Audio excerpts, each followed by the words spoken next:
بسم اللہ الرحمن الرحیم۔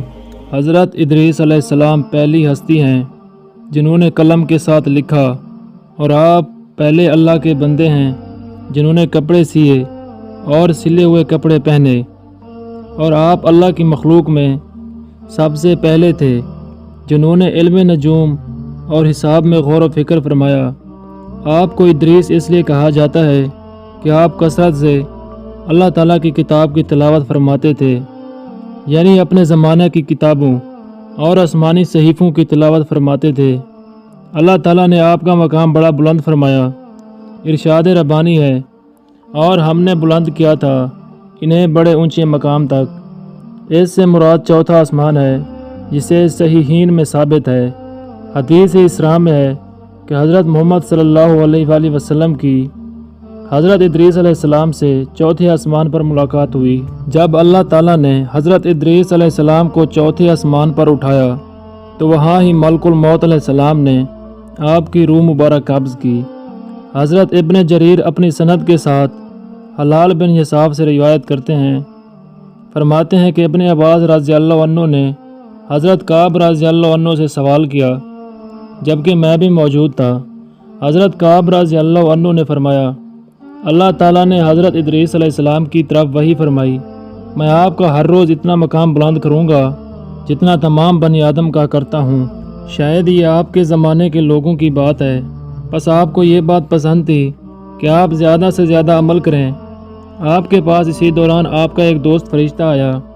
آپ نے اس سے کہا، اللہ تعالیٰ نے میری طرف یہ وحی فرمائی ہے، تم ملک الموت سے بات کرو کہ وہ میری موت مؤخر کر دے تاکہ میں زیادہ سے زیادہ عمل کر سکوں۔ اس فرشتہ نے آپ کو اپنے پروں پر بٹھایا اور آسمان کی طرف روانہ ہو گیا۔ جب چوتھے آسمان پر پہنچے تو وہاں پر ان سے ملک الموت کی ملاقات ہو گئی، جبکہ وہ نیچے آ رہے تھے۔ فرشتے نے ملک الموت سے وہی گفتگو کی جو حضرت ادریس علیہ السلام نے اس کو کہا تھا۔ ملک الموت علیہ السلام نے فرمایا، ادریس کہاں ہے؟ فرشتے نے کہا، وہ یہاں میری پشت پر ہے۔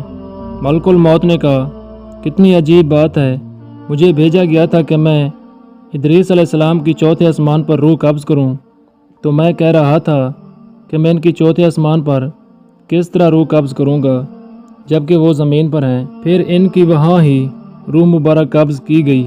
ایک دن حضرت ادریس علیہ السلام کسی کام کے لیے باہر تشریف لے گئے تو آپ کو سورج کی تپش نے آ لیا۔ آپ نے عرض کی، اے میرے رب، میں ایک دن چلا ہوں، اس کا کیا حال ہوگا جو اس کو اٹھائے گا جبکہ ایک دن 500 سال کا ہوگا۔ اے میرے مالک، اس سے سورج کا بوجھ ہلکا فرما دے، یعنی اس فرشتہ کا جو سورج کا موکل ہے۔ ادریس علیہ السلام عرض کرتے ہیں، اے میرے رب، اس کا بوجھ ہلکا فرما دے اور اس کی تپش اس فرشتہ سے کم فرما دے۔ جب صبح ہوئی تو فرشتہ نے سورج کا بوجھ اور تپش پہلے سے کم محسوس کی، جس کے بارے میں اس کو علم نہ تھا۔ تو فرشتہ نے عرض کی، اے میرے رب، تو نے مجھے سورج کو اٹھانے کے لیے پیدا کیا، اب اس میں تو نے کیا فیصلہ کیا ہے؟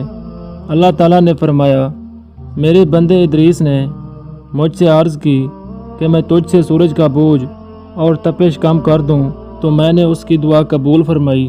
اس فرشتہ نے عرض کی، اے میرے رب، میری ادریس علیہ السلام سے ملاقات کرا دے اور میری ان سے دوستی پیدا فرما دے۔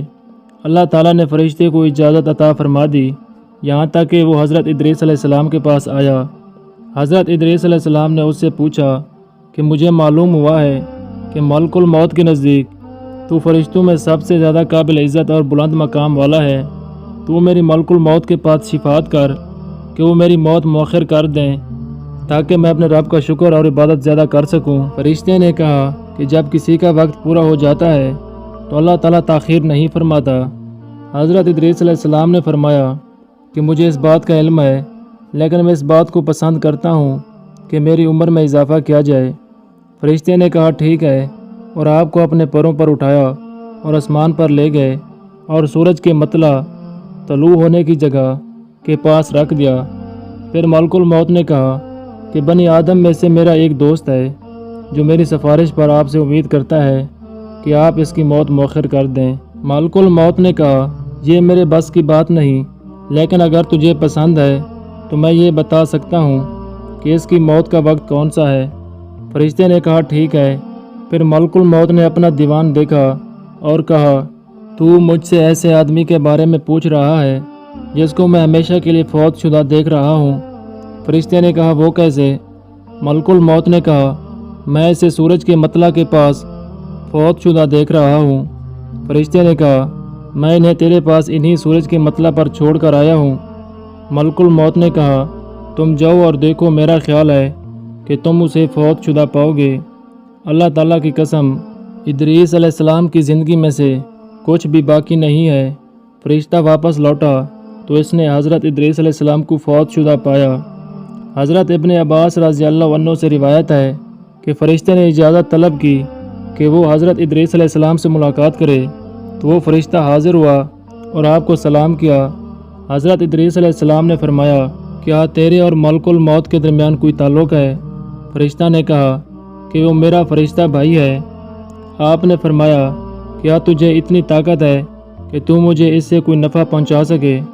فرشتہ نے کہا اگر تم موت کو مؤخر کروانا چاہتے ہو تو یہ ممکن نہیں، البتہ میں اسے بات کروں گا کہ وہ تمہاری موت کی وقت نرمی کرے۔ فرشتہ نے حضرت ادریس علیہ السلام سے عرض کی کہ میرے پروں پر سوار ہو جائیے۔ حضرت ادریس علیہ السلام سوار ہوئے اور فرشتہ آپ کو لے کر اوپر والے آسمان کی طرف روانہ ہوا۔ فرشتہ کی ملک الموت سے ملاقات ہوئی جبکہ حضرت ادریس علیہ السلام اس کے پروں پر سوار تھے۔ فرشتہ نے ملک الموت سے کہا کہ میرا آپ سے ایک کام ہے۔ ملک الموت نے کہا کہ مجھے علم ہے تیرا کیا کام ہے؟ تو حضرت ادریس علیہ السلام کے بارے میں بات کرنا چاہتا ہے جبکہ اس کا نام مٹایا جا چکا ہے اور آپ کی زندگی میں سے نصف لمحہ باقی ہے۔ فرشتہ ابھی حضرت ادریس علیہ السلام کو پروں پر اٹھائے ہوئے تھا کہ آپ پروں پر ہی وفات پا گئے۔